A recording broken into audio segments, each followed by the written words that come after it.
Marie-Madeleine, appelée aussi Marie de Magdala, naquit dans la ville de Magdala, sur la rive ouest du lac de Tibériade, en Galilée. Magdala était une cité prospère, connue pour son commerce du poisson séché et de la laine teinte. Marie venait probablement d'une famille aisée, ce qui expliquerait plus tard sa capacité à soutenir financièrement Jésus et ses disciples. Luc 8:3. Mais malgré cette apparence de réussite, Marie vivait un profond tourment intérieur. Les évangiles disent qu'elle était possédée par 7 démons, une expression symbolique qui évoque la souffrance extrême, la perte de paix et peut-être une grande blessure émotionnelle ou spirituelle. Elle n'était pas folle. Un jour, Jésus passa par la région de Galilée, enseignant dans les villages et guérissant les malades. Quand Marie le rencontra, ses yeux croisèrent les siens, et ce regard changea tout. Jésus ne la jugea pas, il ne la condamna pas. Il posa simplement sur elle un regard de compassion et d'autorité divine et prononça des paroles de délivrance. « Sois libre ». À ce moment-là, les 7 démons la quittèrent. La paix qu'elle n'avait jamais connue envahit son cœur. Marie-Madeleine fut transformée. Elle devint une femme nouvelle, délivrée, joyeuse, reconnaissante. C'est à partir de ce jour qu'elle décida de suivre Jésus partout où il allait, comme disciple. Ni maudite, elle était liée, prisonnière d'un mal qu'elle ne comprenait pas. Marie-Madeleine fit partie des femmes qui accompagnaient Jésus et les apôtres. Ces femmes, Marie de Clopas, Jeanne, Suzanne et d'autres, soutenaient Jésus de leurs biens. Luc 8:2-3. Elles l'aidaient, servaient les pauvres, participaient au voyage et écoutaient ses enseignements. Marie-Madeleine devint une femme de foi et de service. Contrairement à une croyance populaire fausse, Marie-Madeleine n'était pas la femme adultère, ni la prostituée repentie. Cette confusion vient du VIe siècle, quand le pape Grégoire le Grand fusionna 3 femmes bibliques en une seule figure. Mais les évangiles ne disent jamais que Marie-Madeleine était une pécheresse publique. Elle était une femme libérée du mal et profondément fidèle.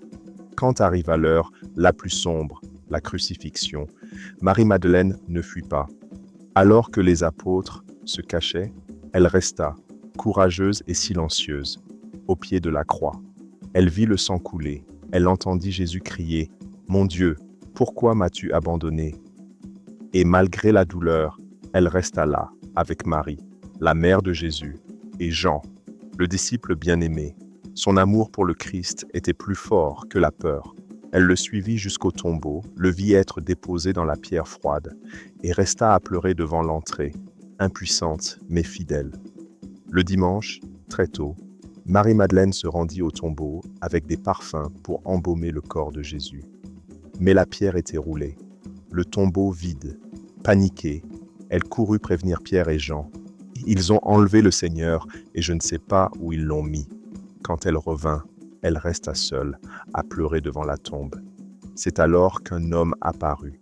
Elle crut que c'était le jardinier. Il lui demanda « Femme, pourquoi pleures-tu? Qui cherches-tu » Elle répondit « Seigneur, si c'est toi qui l'as emporté, dis-moi où tu l'as mis, et j'irai le prendre. » L'homme dit alors « Marie ». En entendant son nom, elle le reconnut immédiatement. C'était Jésus. Il était vivant. Elle tomba à ses pieds en s'écriant « Rabouni », ce qui signifie maître. Jésus lui confia une mission. « Va dire à mes frères que je monte vers mon Père et votre Père, vers mon Dieu et votre Dieu. » Marie-Madeleine devint alors la première à annoncer la résurrection. Elle est appelée, depuis, l'apôtre des apôtres, car c'est elle qui porta le message du Christ vivant aux disciples. Après cet événement, la Bible ne parle plus directement de Marie-Madeleine, mais selon les traditions chrétiennes anciennes, elle aurait accompagné l'apôtre Jean à Éphèse, où elle aurait vécu dans la prière et le témoignage. D'autres récits racontent qu'elle serait venue en Provence, France, avec Lazare et Marthe, pour évangéliser la région de Marseille. Elle aurait terminé sa vie dans une grotte, à Sainte-Baume, consacrée à la prière, au jeûne et à la contemplation du Christ qu'elle avait aimé. On dit qu'avant de mourir, des anges vinrent la chercher pour la conduire dans la lumière éternelle. Marie-Madeleine n'est pas seulement une figure historique, elle est le symbole du pardon, de la fidélité et de la grâce divine. Elle nous rappelle que Dieu ne rejette personne, même celui ou celle qui a été brisé. L'amour sincère peut triompher de la honte et du passé, et que la vraie foi, c'est rester près de la croix et croire à la résurrection.